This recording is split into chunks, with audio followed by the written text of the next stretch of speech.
No partner is more essential than India. आखिर उनके पास उनके ऊपर तो ये दो जवाबी बिगेस्ट टैरिफ तो पार्टनर्स चलेंगे ना। जी हैं यूएसए के। जो चाइना है वो सबसे बड़ी इंपोर्ट मार्केट है फॉर यूएसए, और इंडिया सबसे बड़ी एक्सपोर्ट मार्केट है यूएसए के लिए।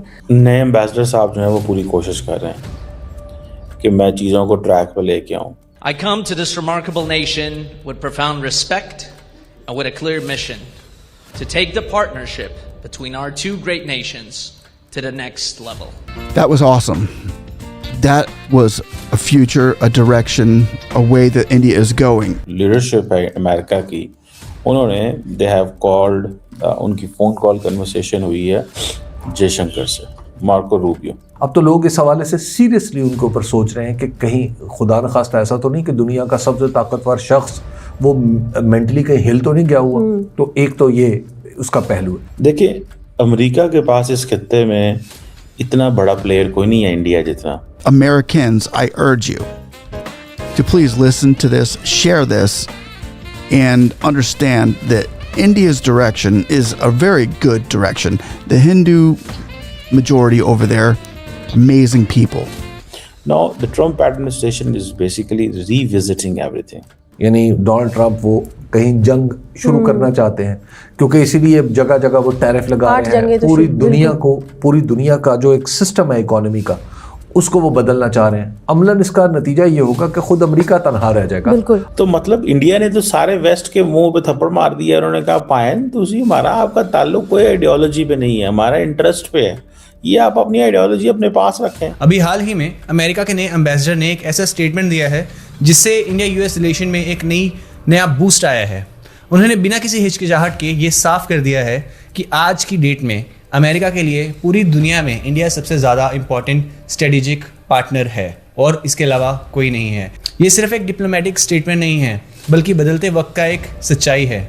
अक्सर लोग पूछते हैं कि अमेरिका में पावर बदलने से हमारे रिश्ते खराब हो जाएंगे। देखिए, रियलिटी तो ये है कि ट्रंप हो या कोई और लीडर, वो चाहे जितना भी कोशिश कर ले, वो इंडिया और यूएस के टाइज को पूरी तरह ख़त्म नहीं कर सकता। इसके पीछे एक बहुत बड़ा क्यों है, क्योंकि एशिया में अमेरिका के लिए सबसे ज़्यादा क्रूशियल पार्टनर जो है वो है आज इंडिया। आज अमेरिका को चाइना को काउंटर करने के लिए इंडिया की ज़रूरत है। अमेरिका को अपनी सप्लाई चेन सिक्योर करने के लिए इंडिया की ज़रूरत है। इंडिया सिर्फ एक देश नहीं है, ये एक मैसिव मार्केट है और आने वाले टाइम में पूरे साउथ एशिया को लीड करने की ताकत रखता है। कभी कभी लगता है कि ट्रंप जैसे लीडर्स शायद अपनी पर्सनल विचारधारा या एज की वजह से इन स्ट्रेटेजिक बातों को मिस कर रहे हैं। लेकिन याद रखिए, यूएस की डीप स्टेट यानी वहाँ के ब्यूरोक्रेट्स और सिक्योरिटी एक्सपर्ट्स ये बात बहुत अच्छे से जानते हैं। उन्हें पता है कि इंडिया के बिना एशिया में उनका सर्वाइव करना बहुत मुश्किल है। इसी वजह से हम देख रहे हैं कि अमेरिका ने इंडिया को पैक्स सिलिका या क्रिटिकल मिनरल्स ICET जैसे सेंसिटिव और इम्पॉर्टेंट फ्रेमवर्क्स में इंक्लूड किया हुआ है। ये दिखाता है कि उनका भरोसा हमारी टेक्नोलॉजी और हमारी लीडरशिप पर कितना बढ़ चुका है। लेकिन इस पूरी कहानी में सबसे ज़्यादा क्रेडिट जाता है प्राइम मिनिस्टर मोदी को। हमें उन पर प्राउड होना चाहिए। उन्होंने कभी प्रेशर में आकर अमेरिका के सामने कॉम्प्रोमाइज़ नहीं किया। हिस्ट्री गवाह है, पहले की सरकारें अक्सर बड़े देशों पे दबाव में आ जाती थी। अगर इंडिया आज भी वही पुरानी गलती करता, तो थोड़ा सा भी झुक जाता, तो वही पुराना पैटर्न रिपीट होता रहता, जहाँ अमेरिका ऑर्डर देता है और बाकी देश फॉलो करते हैं। पर आज भी India eye to eye level पर बात करता है। आज हम उनके फॉलोअर्स हैं, उनके पार्टनर्स हैं, और ये बदलाव इंडिया की नई पहचान है। अच्छा, अगर चाइना, रशिया और इंडिया के ऊपर कुछ पाबंदियां भी लगती हैं, तो वो तो पहले से ही एक टैरिफ को भुगत रहे हैं। 50% तो हबीब साहब इंडिया पे है। बिल्कुल। तो जब वो पहले से टैरिफ को भुगत रहे हैं, तो उनके लिए कोई अगला मसला भी, अगला भी कोई नई बात नहीं होगी। हाँ, जो पाकिस्तान जैसे मुल्क है, यूएई जैसे मुल्क हैं, तो ये तो बिल्कुल अपनी ट्रेड एकदम ज़ीरो पे लाने की कोशिश करेंगे। दूसरे मुल्कों के लिए इस सोर्सिंग को बदलना अभी थोड़ा सा मुश्किल होगा। तीसरा इसका पहलू ये है कि क्या डोनाल्ड ट्रंप वाकई इन पाबंदियों में संजीदा हैं? ये भी एक क्वेश्चन है कि क्या वो वाकई इस रास्ते पर आगे बढ़ते हुए पाबंदियां लगाएंगे और अपनी ट्रेड भी ख़त्म कर देंगे। आखिर उनके पास, उनके ऊपर तो ये दो बिगेस्ट पार्टनर्स हैं यूएसए के। जो चाइना है वो सबसे बड़ी इंपोर्ट मार्केट है फॉर यूएसए, और इंडिया सबसे बड़ी एक्सपोर्ट मार्केट है यूएसए के लिए। तो ये इतनी बड़ी ट्रेड को क्या वो कॉम्प्रोमाइज़ कर सकते हैं? अब वो कैसे कॉम्प्रोमाइज़ करेंगे? अब डोनाल्ड ट्रंप साहब का ख्याल ये है कि वो सारे काम टैरिफ के डंडे से कर सकते हैं या अपनी फ़ौज के ज़रिए कर सकते हैं। तो ये ख्याल मेरा ख्याल है ये तो बिल्कुल ही बचकाना सा ख्याल है। अब तो लोग इस हवाले से सीरियसली उनके ऊपर सोच रहे हैं कि कहीं खुदा न खास्ता ऐसा तो नहीं कि दुनिया का सबसे ताकतवर शख्स वो मेंटली कहीं हिल तो नहीं गया हुआ। तो एक तो ये उसका पहलू है कि वो नाफिज भी कर पाएंगे या नहीं कर पाएंगे।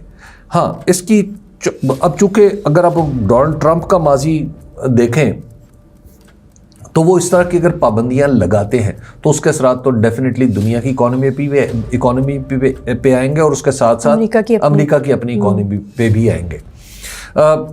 मुझे जो उनका सबसे ख़तरनाक चीज़ लगती है वो है कि वो कहीं हमला ना कर दें। अच्छा, अगर उन्होंने हमला कर दिया और हमले के ज़रिए यानी फॉरेन इंटरवेंशन से ईरान के अंदर कोई रिजीम चेंज करना चाहिए या किसी तरीके से कोई नया निज़ाम हुकूमत वहाँ पर लगाना चाहा तो या इंस्टॉल करना चाहा तो वो हम पाकिस्तान के पड़ोस में एक बहुत बड़ा क्योस पैदा हो जाएगा। और ऐसा क्योस होगा कि जिसको संभालना हमारे लिए क्या किसी के लिए भी मुश्किल हो जाएगा। क्योंकि जहाँ पे आप हुकूमती सेटअप ग्रेजुअली नहीं बदलते, वहाँ पे एकदम अगर आप बदलते हैं तो फिर क्योस आता है। जैसे हत्ता के इनकलाब आया 1979 में, उसके बाद के जो 10 साल थे वो एक क्योटिक साल थे। सही। ईरान के अंदर भी। तो आप जब इनकलाब से या इस तरीके से ग्रेजुअल तदरीजन आप नहीं बदलते सिस्टम को तो वहाँ पे परेशानी तो बन जाती है। इसलिए अहम बात यह है कि वो कहीं इस तरफ ना है। पाबंदियाँ जहाँ तक बाकी मुल्कों का ताल्लुक है जिनको आदत नहीं है उनके लिए तो परेशानी का बायस है। ईरान के लिए क्या परेशानी का बायस है कि ईरान पहले से पाबंदियों की जद में है। आज का भारत 1990 या फिर 2000 वाला भारत नहीं है जो किसी भी सुपर पावर के प्रेशर में आ जाए। आज जब यूएस एम्बेसडर खुलेआम कहते हैं कि India is our most indispensable partner, तो ये समझ लीजिए कि ये कोई मेहरबानी एहसान नहीं है, ये आज की कड़ी जियोपॉलिटिकल रियलिटी है। आज पूरी दुनिया की बड़ी कंपनीज चाइना +1 स्ट्रैटेजी पे काम कर रही हैं और उनकी नज़र में इंडिया से बेहतर, सेफ और बड़ा ऑप्शन और कोई नहीं है, चाहे सेमीकंडक्टर्स मैन्युफैक्चरिंग हो या फिर एडवांस डिफेंस डील्स। वाशिंगटन को ये बात अच्छे से समझ आ रही है कि एशिया में अगर उन्होंने अपनी पकड़ बनाए रखनी है तो इंडिया का साथ उनके लिए नॉन नेगोशिएबल है। इस पूरे बदलाव का सबसे बड़ा क्रेडिट हमारे विजनरी फॉरेन पॉलिसीज और पीएम मोदी की लीडरशिप को जाता है। याद करिए रशिया यूक्रेन वॉर का वो वक्त जब पूरे वेस्ट ने इंडिया पर दबाव बनाया था, लेकिन इंडिया ने अपना स्टैंड अलग और फिक्स रखा था। हमने साफ कर दिया था कि हमारे फॉरेन पॉलिसीज हमारे अपने देश के हित में होंगी। एम्बेसडर का ये बयान भी साबित करता है कि अब अमेरिका ने भी ये एक्सेप्ट कर लिया है कि इंडिया अपनी टर्म्स पर दोस्ती निभाता है। माना कि ट्रंप के आने से ट्रेड और वीज़ाज़ के मुद्दों पर थोड़े चैलेंजेस आ सकते हैं एंड आ रहे हैं, लेकिन अगर आप बिग पिक्चर देखें तो दोनों देशों के स्ट्रेटेजिक बॉन्ड इतने मजबूत हो चुके हैं कि उन्हें तोड़ना नामुमकिन है। हम अब सिर्फ एक फॉलोअर नहीं बल्कि एक ग्लोबल डिसीजन मेकर बन चुके हैं। और ज़रा हमारे पड़ोसी देश पाकिस्तान की हालत तो देखिए, वो आज भी इतने शॉक्ड होते हैं। उन्हें लगता था कि वो अमेरिका की सबसे पुरानी एलाई हैं, लेकिन आज रियलिटी ये है कि अमेरिका उन्हें इग्नोर करके इंडिया के साथ स्ट्रेटेजिक डील कर रहा है। ये बदलाव रातों रात नहीं आता, ये आया है क्योंकि इंडिया ने स्टेबिलिटी और ग्रोथ करके दिखाई है। आज पाकिस्तान दुनिया की नज़रों में सिर्फ एक क्राइसिस स्टेट बनकर रह गया है, जबकि इंडिया एक ग्लोबल पावर हाउस के रूप में उभर रहा है। इसी वजह से आज पूरा वेस्ट हमारे लिए रेड कारपेट बिछा रहा है। आपको क्या लगता है, क्या ट्रंप के आने के बाद इंडिया यूएस रिलेशन और ज़्यादा स्ट्रॉन्ग हो गए हैं या फिर ट्रेड वॉर्स की वजह से रिश्तों में थोड़ी करवाहट आई है? अपनी राय नीचे कमेंट सेक्शन में ज़रूर बताइएगा। एंड आपको वीडियो अच्छा लगा हो तो वीडियो को लाइक और चैनल को सब्सक्राइब करना ना भूलें। जय हिंद।